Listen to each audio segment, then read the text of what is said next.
ako po ay sumasaludo sa ating mahal na Senador, Senator Bato de la Rosa. Mr. President, I move that we transfer from the Call for Order business to the Call for Special Orders Committee Report number 468 on Senate Bill number 2944. This is the bill amending RA number 11696, the Marawi Siege Victims Compensation Act of 2022. So move, Mr. President. Any objection? There being none, motion is approved. I move that we consider Senate Bill number 2944 under Committee Report number 468. Is there any objection? There being none, the motion is approved. Consideration of Senate Bill number 2944 is now in order. The Secretary will read only the title of the bill without prejudice to inserting into the record the whole text thereof. An amending Republic Act number 11696, otherwise known as the Marawi Siege Victims Compensation Act of 2022. Majority Leader. Mr. President, I move to recognize Senator Ronald Bato de la Rosa, Chairperson of the Senate Special Committee on Marawi City Rehabilitation and Victims Compensation, to deliver the sponsorship speech. Senator Bato de la Rosa is hereby recognized. Thank you, Mr. President. Yesterday, I celebrated my 63rd birthday. And yesterday too, the nation celebrated the 6th Foundation Day of the Bangsamoro. Hindi ako naniniwala sa tsamba, Mr. President. Pero naniniwala ako sa God's will. Therefore, as I sponsor Senate Bill number 2944 under Committee Report number 468, amending Republic Act number 11696, otherwise known as the Marawi Siege Victims Compensation Act of 2022. Believe me when I say this is no mere coincidence. The nightmare began on May 23, 2017 when Marawi was thrown into a state of terror. The war went on for over 4 months, with then President Duterte declaring the city's liberation on October 17, 2017. It seems that during a time of war, and perhaps even the months that follow its end, the law wields very little power. When war leaves behind the rubble of destroyed houses and shattered hopes, of what use indeed are words on a page? As an often quoted and translated line from Cicero goes, in times of war, law falls silent. But in a series of legislative acts that culminated on April 13, 2022, our nation, especially the Bangsamoro, showed just how loud the law can be when it offers up itself as a cry of protest, a declaration of support, a covenant of restoration. Sa pagsasabatas ng Republic Act number 11696 o ang Marawi Siege Victims Compensation Act of 2022. Tila ito ay katumbas din ng isang malakas at taos-pusong sigaw, kaisa ninyo kami, Marawi.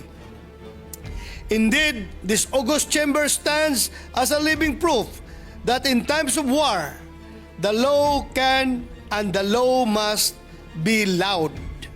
Pero sabi nga ng mga nakatatanda, actions speak louder than words. At noong sinimulan na nga ang implementasyon ng RA 11696, nakita rin natin, lalo na ng mga biktima mismo ng Marawi Siege, na may mga kakulangan ang batas na kailangan bigyan pansin at tugunan. There is always room for improvement, ika nga. Hence, your Senate Special Committee on Marawi Rehabilitation and Victims Compensation has the honor to present Senate Bill number 2944 bearing the following improvements. Una, sa ilalim ng ating proposed bill, Mr. President, dinadagdagan natin ng 64 na barangay, 64 pang barangay ang listahan ng Other Affected Areas or OAA, where at first there were only 8 barangays listed under OAA. or other affected areas. This bill increases that to 72. Ito po ay opisyal na mungkahi ng City Government of Marawi dahil kulang na kulang raw po ang listahan ng mga barangay na nakasaad sa current version ng RA 11696. Nakita rin ito sa naging updated post-conflict assessment report of Task Force Bangon Marawi. Pangalawa, ang pagdidetermina ng replacement cost, totally destroyed assets at repair cost. Sa ilalim ng kasalukuyang batas, walang nakasaad na kahulugan ng replacement cost. This was expressed instead in the implementing rules and regulations or IRR. With this bill, we are removing the responsibility from the IRR and placing it within the law itself. The fewer we leave to interpretation, the more decisive our implementation becomes.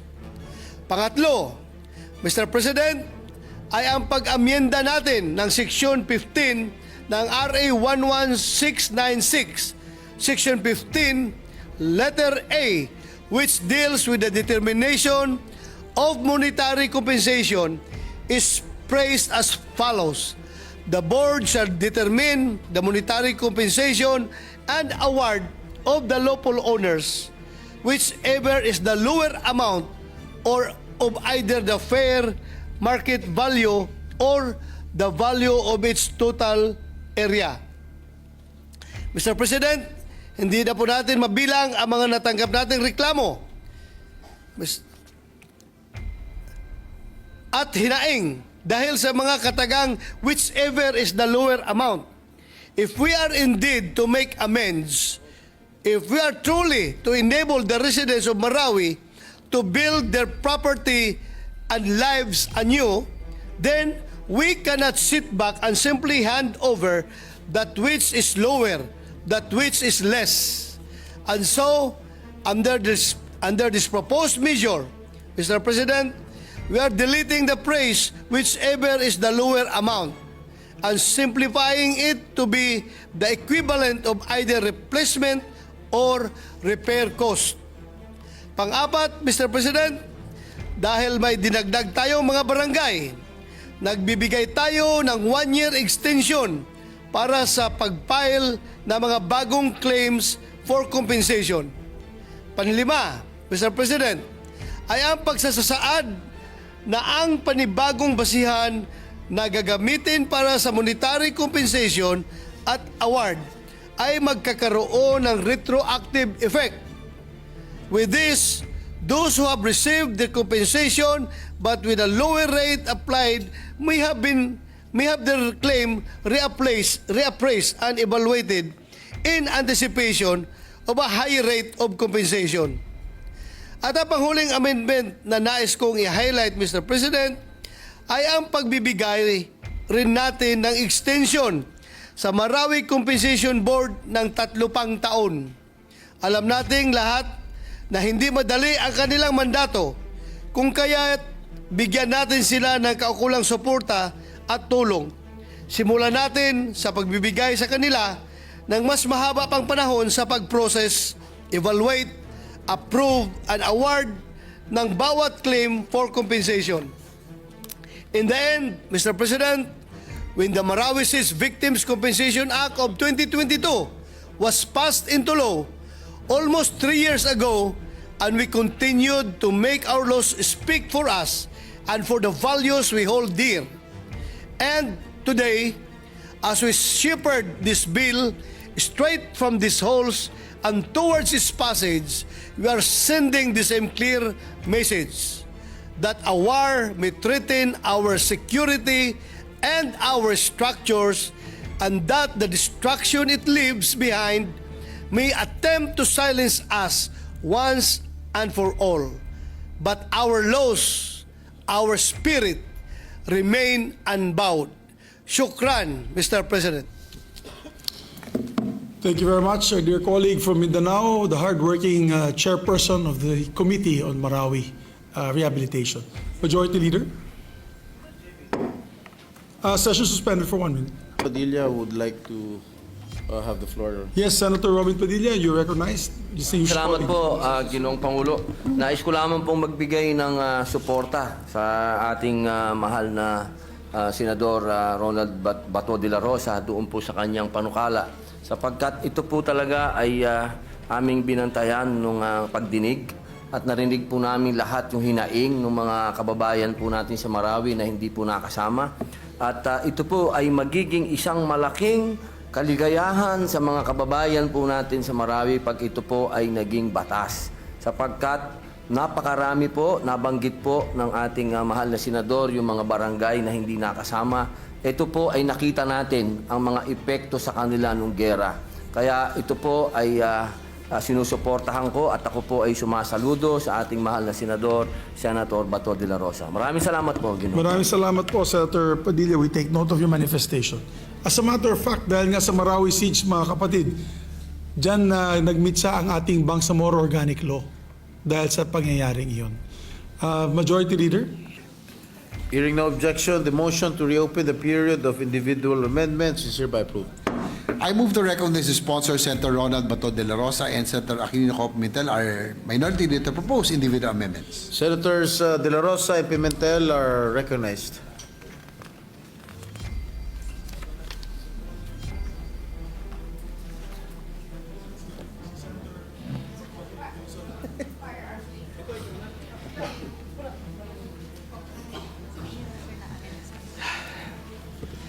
Thank you, Mr. President.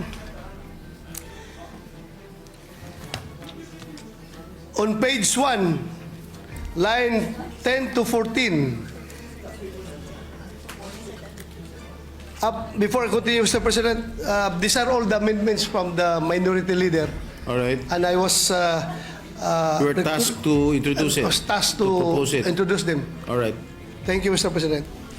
On page 1, line 10 to 14, delete, provided that in the event that the chief of the PNP is unable to designate an authorized representative, then the RCSO shall be empowered to issue such written authority until such authorized representative is designated. I so move, Mr. President. So that is until up to line 16? 14, Mr. President.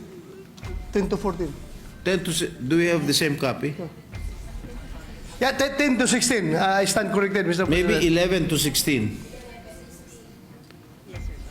Yes, Mr. President. 11 to 16. 11 to 16, all right. Sorry. Any objection? There being none, the amendment is approved. On page 6, lines 10 to 23, after the words Service Delivery Act of 2018, delete.